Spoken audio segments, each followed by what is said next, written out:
Good evening and happy Mother's Day to all the moms out there. I'm Troy Charles. Here are your top stories. Transit funding and construction contracts top the agenda at tomorrow night's Thunder Bay City Council meeting. Council is being asked to approve a transfer payment agreement allowing the city to receive nearly $19 million in joint federal-provincial transit funding over the next several years through Investing in Canada Infrastructure Program, ISIP. The money will be used to buy new buses, improve bus stops, and make other improvements. Council is also being asked to approve a $3 million contract for sewer and water main work at various locations throughout the city. Health authorities are warning of a potential COVID-19 exposure on a flight that departed the Thunder Bay Airport in April. Passengers on Air Canada Flight 7917 on April 24th could have been exposed to the virus, according to an advisory posted by the federal government. The government listed affected rows on the Thunder Bay-Toronto flight as unknown, meaning either an infected passenger's seat could not be verified or if the infected individual was a member of the flight crew. Anyone who traveled on the flight is directed to self-monitor for symptoms for 14 days and contact their local public health unit for guidance. Anyone with symptoms should self-quarantine immediately. The Ministry of Natural Resources and Forestry say a drying trend is leading to areas of high fire hazard in its Kenora and Fort Frances sectors. The largest fire reported in northwestern Ontario, known as Red Lake 2, is located about 36 kilometers north of the town of Red Lake near Little Vermilion Lake. It had grown to 6.1 hectares and was listed as under control by the MNRF.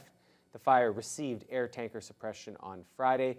Further east, areas like Thunder Bay and Nipigon are seeing mainly low fire hazards.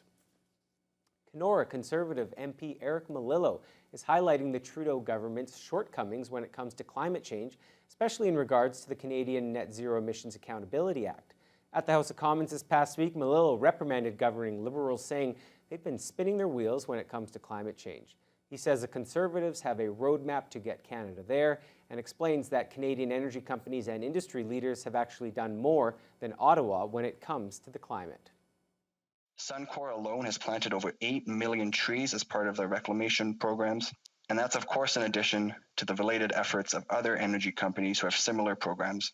Resolute Forest Products, which has a mill in Ignace, has reduced their emissions by 83% compared to 2000 levels. And since 2010, only a decade ago, Domtar, which has an operation in Dryden, has seen their emissions decrease by nearly 20%. These are figures that the government could only dream of meeting themselves. Melillo concluded his speech by saying the government should lean on the expertise of these industry leaders and that the Conservatives are ready to do so. Terrace Bay Council heard a presentation from Generation PGM this week. The company is looking to build an open-pit copper palladium mine just north of Marathon, and it could economically be beneficial for the area. This comes less than a year after Barrick Gold announced the expansion of its Hemlo operation. Adam Riley has the details. In just 2 years, an influx of almost 1,000 jobs to the North Shore economy could happen if all of the approvals come into place for Generation PGM's proposed copper palladium mine near Marathon. In a presentation Monday to Terrace Bay Council, officials with the company laid out the plan, which would see a mine and processing center built in region. Company spokesperson Catherine Moffat says the company has completed its environmental impact study and is now moving on to the joint review panel. So joint meaning between the provincial and federal government. They will be reviewing the environmental impact statement in a panel form and giving their recommendations to the government to see whether the project should go forward or not. Marathon Mayor Rick Dumas says he is hopeful the project gets the go-ahead, as there will be many benefits for his community. He also notes the market is looking very favorably on palladium and copper at this time. So everything's falling in place right now. The price of palladium is up around $3,000 an ounce. Copper's at over $4 a pound as we speak.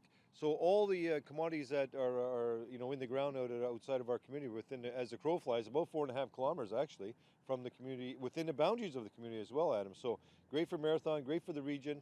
We look at mining now as a regional player. As a result of the mine, Dumas expects there will likely be an increased demand for housing in not just Marathon, but the entire region. We have very little, if any, and most of our neighboring communities as well experience that with very little house stock. no vacancies within the housing market.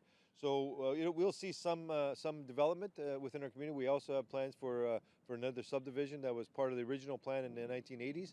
At this time, the lifespan of the mine is expected to be 13 years. Adam Riley, TBT News. Following the sudden departure of its chief administrative officer earlier this year, the township of Red Rock has found a replacement, and it's someone residents of the North Shore are familiar with. Former Scriber Mayor Mark Figliomini has been hired to fill the role, taking over from former CAO Albert Hedrick, who resigned in March. Figliomini spent 4 years at the helm of Scriber, helping create policies that brought that community back from the brink of bankruptcy. Red Rock Mayor Darkise Robinson says that experience makes him a good fit for both the role and the community, and she's excited to work with him. He's a small town guy, loves municipal policy.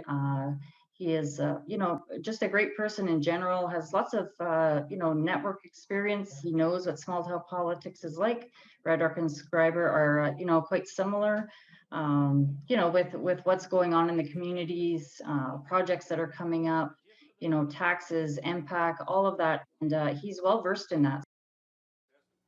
Figliomini is expected to start on May 25th.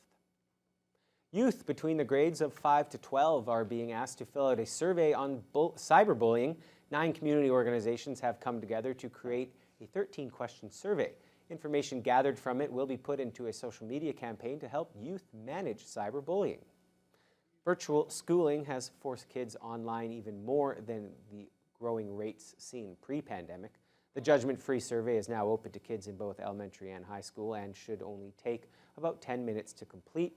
Youth Violence Prevention Coordinator Marianne Stewart says they're looking to know where kids spend much of their time online and what the youth are doing to deal with online bullying.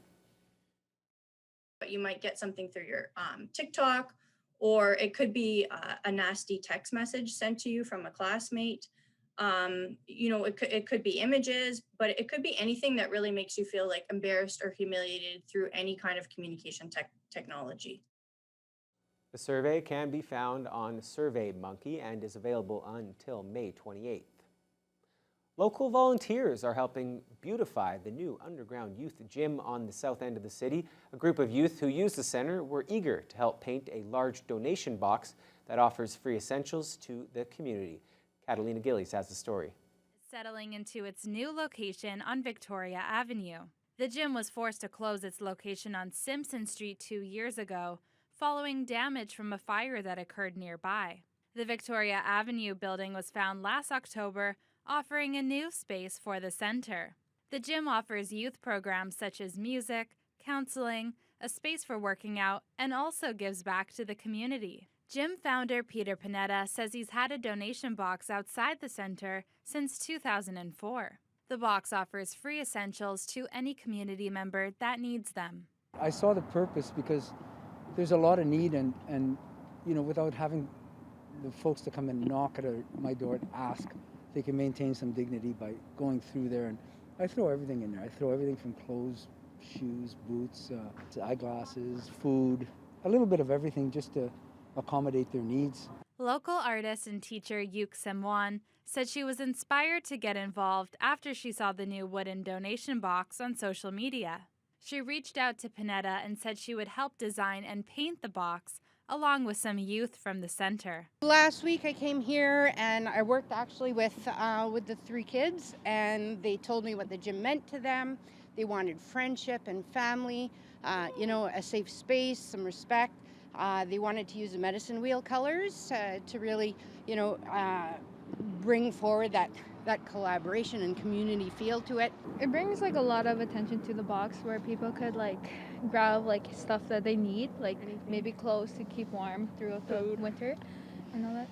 And also food, when people are really hungry, there's also food in the box. Yeah. Panetta says the new larger center will create opportunities to expand programs. The gym is currently closed due to COVID-19 restrictions, but the newly painted donation box will still be available out front. Catalina Gillies, TBT News. Joined now by Avery McRae. Avery, Toronto Blue Jays, they're staying above water and they're wrapping up a series with the Houston Astros. And some good news because Nate Pearson, he's back in the lineup. Not as good as you might have liked, though. We got the highlights when we come back.